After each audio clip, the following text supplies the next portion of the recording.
Alright, so I've been wanting to shoot a video about this car for quite some time. It is a 2013 Smart 4.2 electric drive, and whenever I was looking to get some information about this car before I met the lady to purchase it, I was unable to really find anything that was really from an owner's perspective.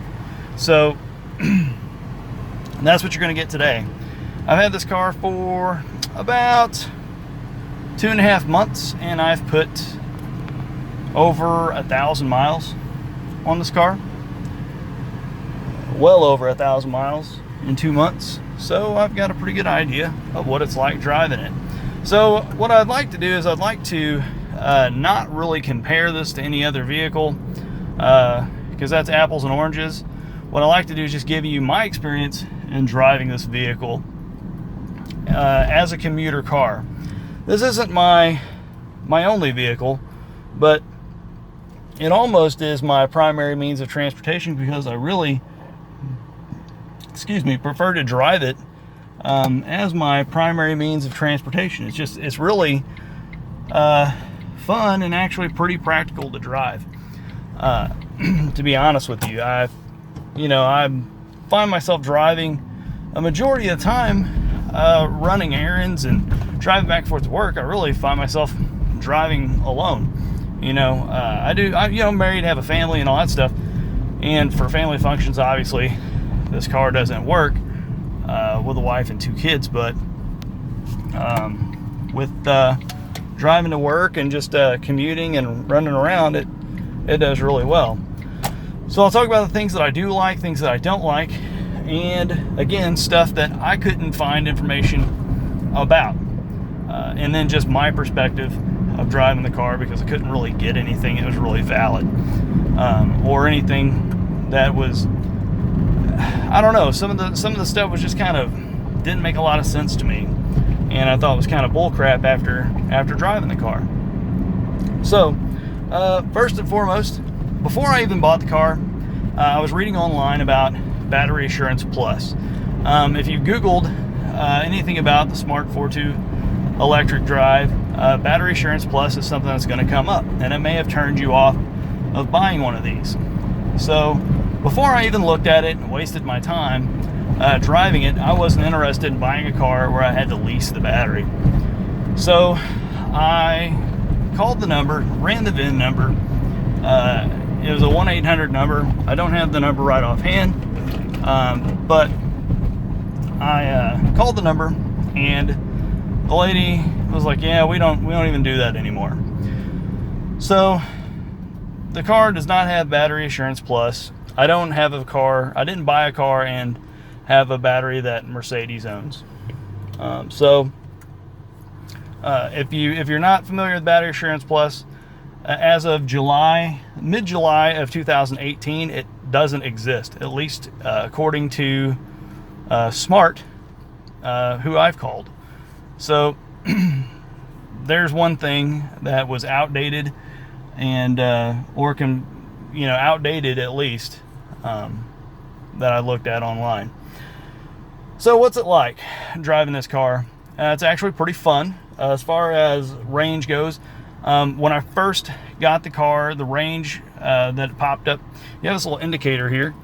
It's like a miles to empty almost kind of gauge. So that's how far I've got until about how many miles of range I've got until I'm out of battery. So I'm at 90% now.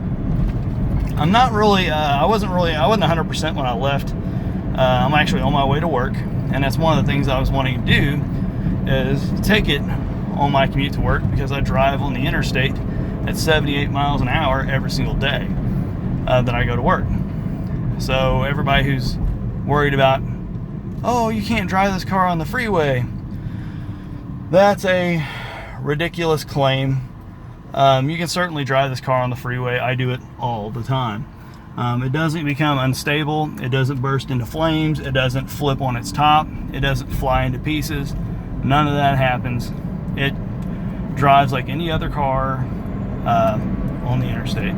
As far as acceleration goes, it accelerates just fine. Yeah, I have no problems getting in and out of traffic. As a matter of fact, I'll show you here. So I'll actually slow down a little bit.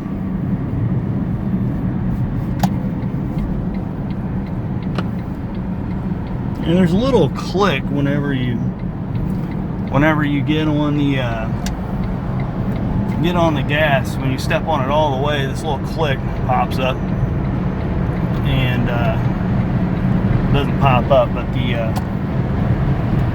but it clicks, and that gives you a like a 100%.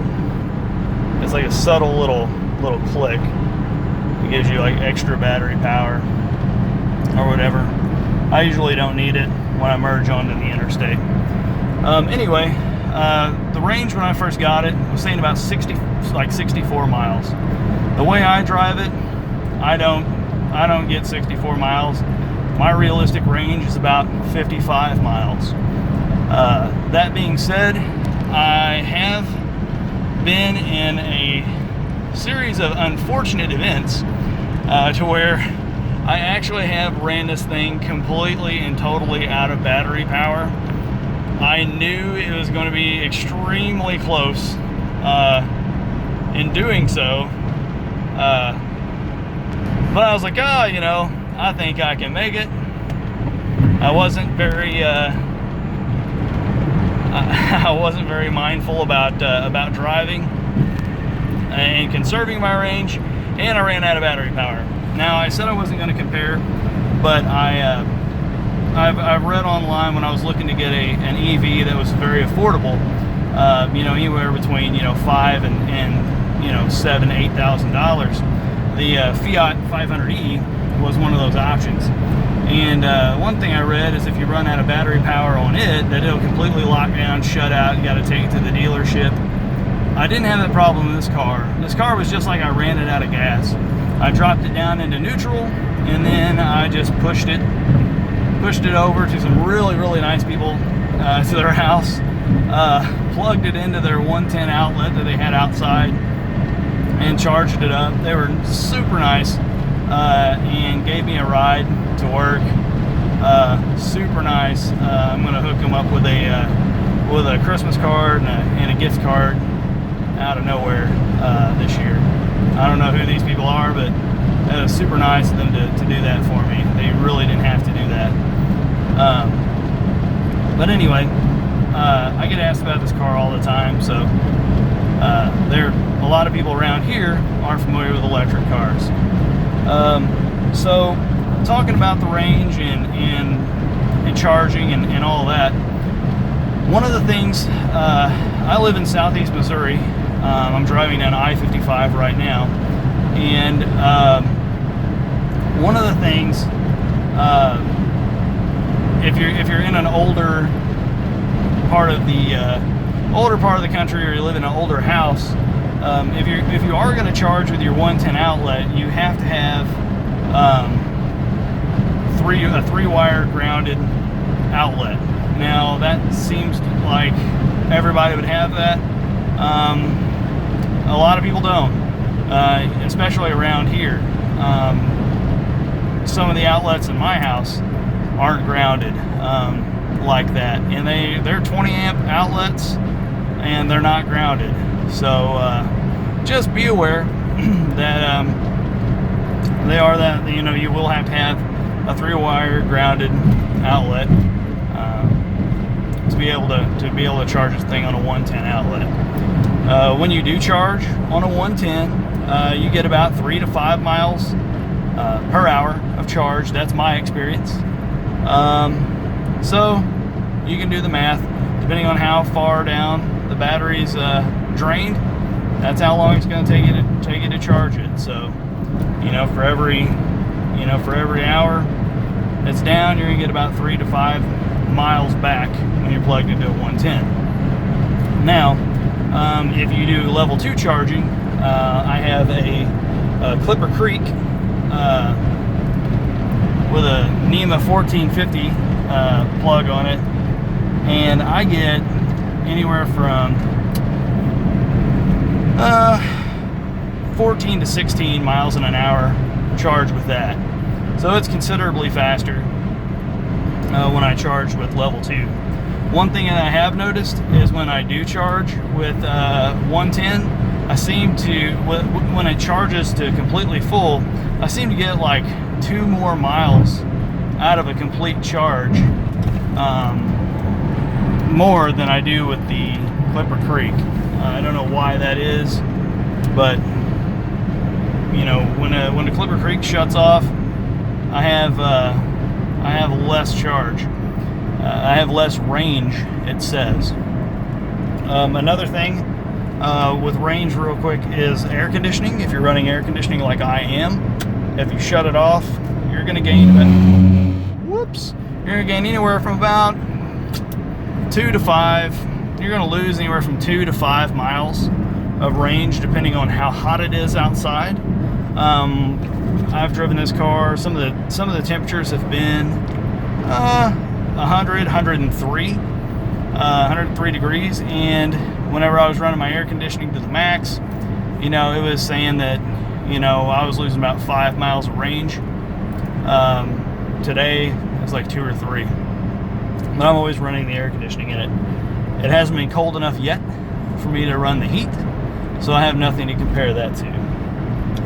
As far as actual driving the car handling, the car handles well. It's a little heavier than you may think, but overall it's pretty good. Let's see, acceleration's good. It's more than adequate for day-to-day driving. In town, it's quick, it's peppy.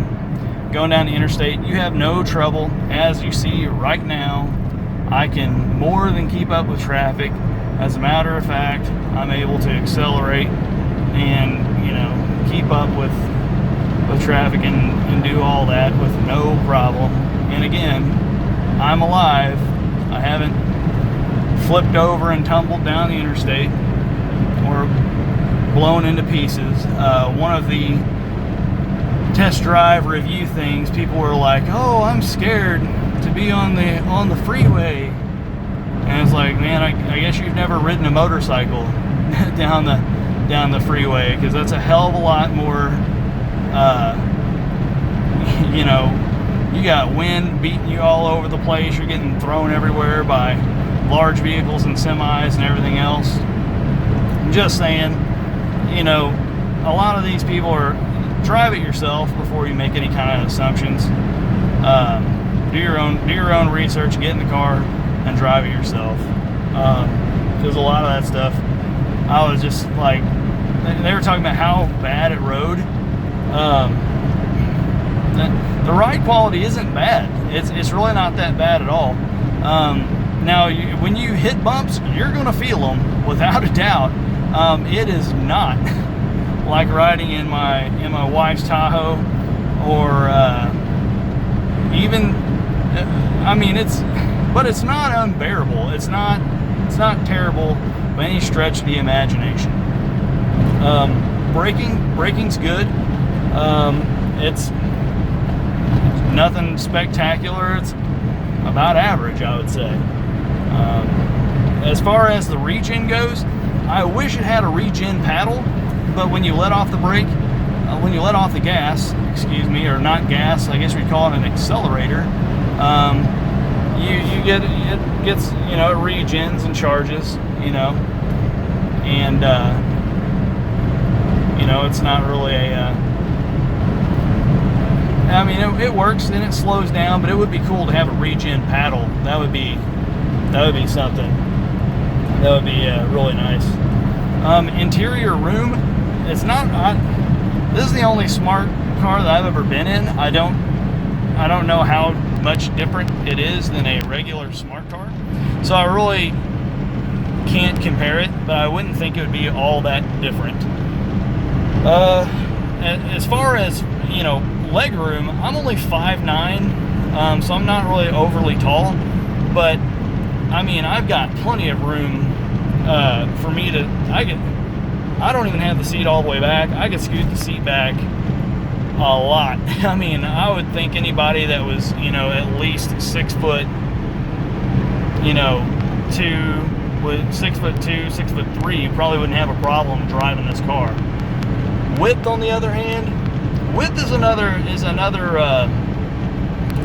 story, because as the car is short, it's also narrow as well. So I've got pretty broad shoulders. So two large or broad-shouldered people, it could get kind of cramped in here, but otherwise it's not unbearable by any stretch of the imagination. It's got a sunroof, and it's just like a big glass roof with like a sliding screen that is it slides. It's just manual. Nothing luxurious. There's not really anything luxurious about this car, to be honest with you. That's not really what they were going for. It does have heated seats. I haven't tried those out because, again, it's been 100 degrees.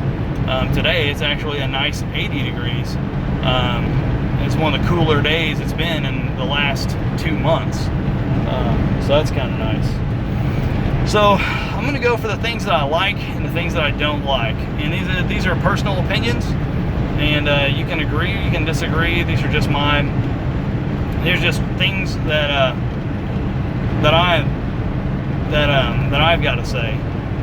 So as far as the pros about this car, are, for one, the price point is really good.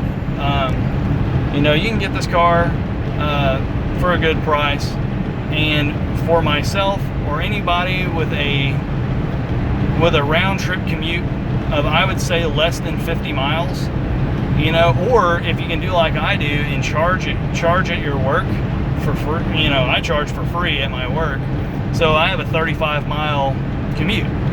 I charge at work and I charge at home, and you know, for me, the car pays for itself just in fuel.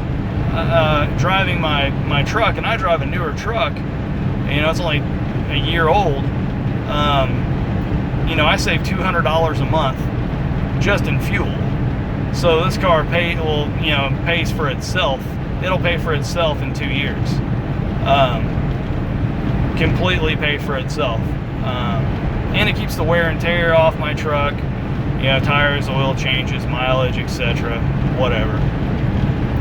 But you know, I bought it as a commuter. It does its job very well. It's fun to drive. You know, it's cheap to operate. It's virtually maintenance free, and that there's no battery assurance plus plan. That's no longer existent. And again, I mean, I've got $5,000 in this car.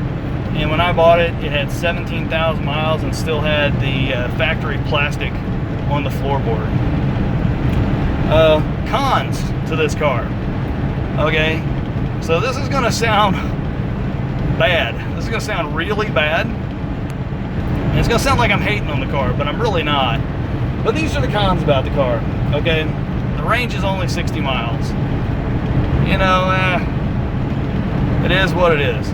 But for the price point of $5,000, it's hard to find an electric car for $5,000. You know, that's in this good a shape.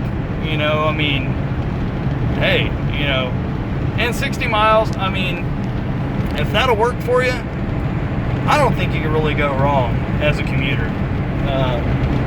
The interior has a lot to be desired. It really does. It's very plain, very basic. The radio sucks. The radio is terrible. I'm not even going to turn it on because I'm driving down the road. There's probably wind noise. It's a pretty windy day out today, and on top of that, I am driving. You know, it says this car maxes out at 80 miles an hour. At 78 miles an hour is the specs. My speedometer says I'm going over 80. I don't know how accurate the speedometer is. But anyway,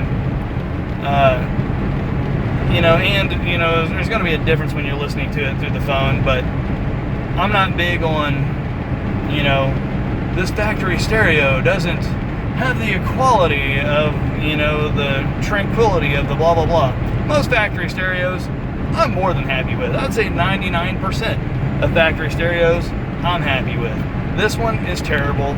Somebody online said it was like listening to music in a can. That's about exactly what it sounds like. It sounds like listening to music in a can, in a tin can, is exactly what it sounds like. It's terrible.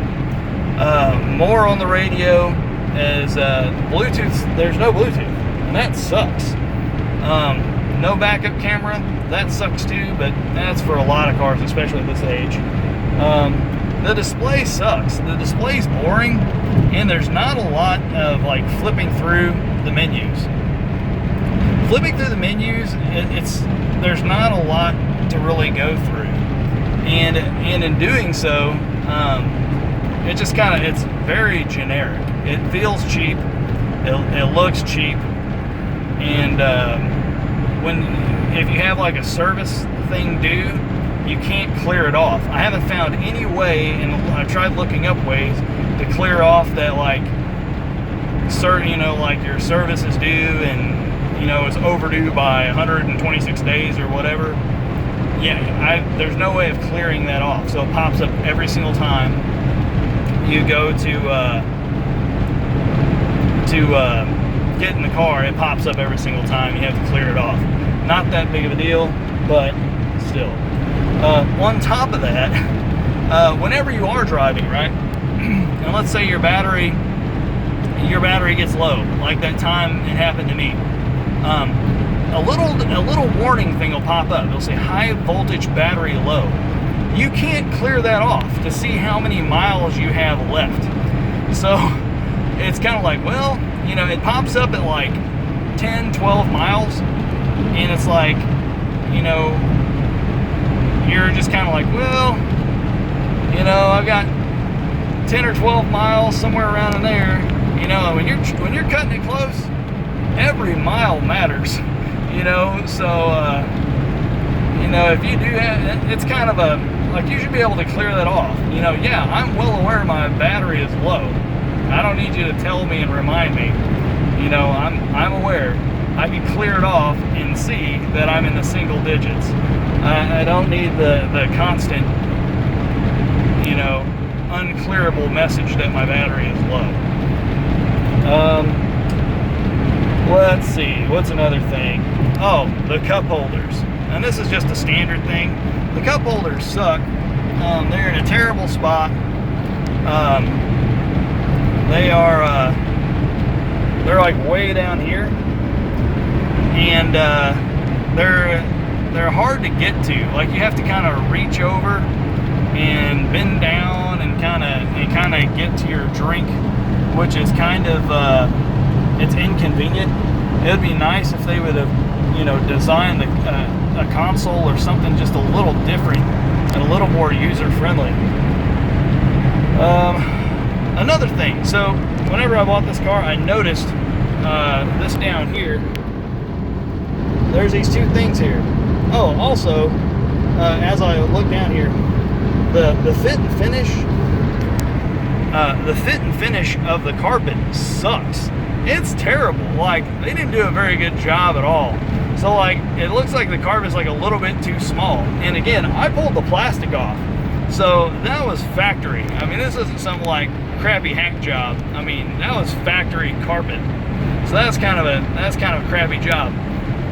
But these two little slits here, I was like, man, I wonder what goes there. Well, there's two accessories that go there. One is a smoker's kit, which is a flip out ashtray thing, and then there's also a CD kit for you're carrying your CDs for your CD player. And it's kind of it almost looks like an old Discman, and then it kind of flips out, and they're really expensive. Accessories for this car are pretty high. considering, you know, what it is. Let's see. Let's see. Most of my complaints are about the radio, like to hook up your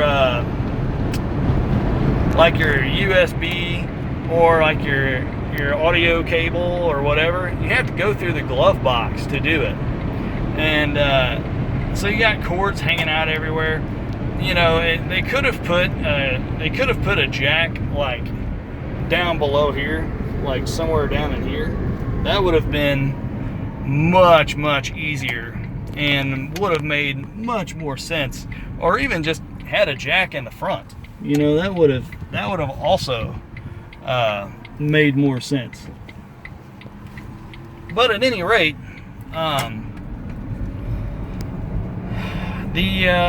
I just think they could have done some things with the electric drive to make it more special. But I know that I realize they did do a lot of stuff to cut down cost. That being said, in summary, this video went quite long, but I hope you found it informative. In summary, what Smart did do, and I'm not affiliated with Smart, I'm not affiliated with anybody. I have no brand allegiance to anybody. But if somebody does make a good product, you know, hey, you know, kudos to them, because seems like, you know, there's some good products out there, and this is one of them that, you know, whenever I was, you know, wanting to get an electric car that was something that I could afford, that made financial sense. I was like, hey, you know, having a commuter car to keep the miles off my truck, and that would actually put money in my pocket, and pay for itself every month, because it does. I mean, it literally pays for itself every single month. I couldn't find hardly any information on it, and the information that I did find on it seemed kind of bogus. And there was a guy that had some videos from Canada, but it didn't really apply here in the United States. And then, you know, everything is referenced to being city, and nothing that's in like a rural area, like where I am, out in the middle of nowhere, where there is no charging stations everywhere or any of that kind of stuff. So for somebody who has to commute down an interstate every single day, how would this thing fare? And I would say, you know, it does really well. It does surprisingly well. I was pleasantly surprised when I got in this car. So again, I'm not affiliated with anybody, but hey, Smart, if you would like for me to shout your praises, I certainly would do so. I wouldn't lie for you, but you know, I will say that what you have done is you have done a great job on this car. It does really well as a commuter. I would love to see the Smart for 4 come to the US. That would be awesome. And of course, more range would be more than welcomed. But if you're like a lot of people and you drive back and forth to work by yourself and you run little errands around town and whatever, this might be a good option. You know, if you're looking for a cheap commuter vehicle to just kind of get around town and run around and you know, drive back and forth to work, and you're trying to save up for something else, you know, this thing is already depreciated to nothing. So I mean, you're not really, I mean, it's a pretty, I mean, it works, it does really well for me. So it might work out well for you too. And you know, as far as a primary vehicle, if you don't drive a lot, this could work for you as well. Not going to be a road trip vehicle, but you know, again, it works pretty well for me. So again, I hope you found this vehicle appealing, and I hope you found this this video helpful, and I hope it answered some of the questions that that you may have. and because they were questions that I had that I couldn't find answers to. So again, you know, if you have any questions, you can go ahead and drop them in the comment box.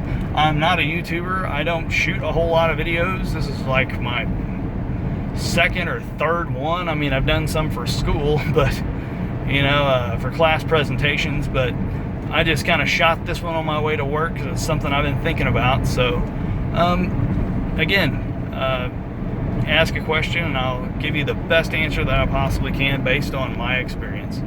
So I hope this video finds you well, and I hope you're having a great day.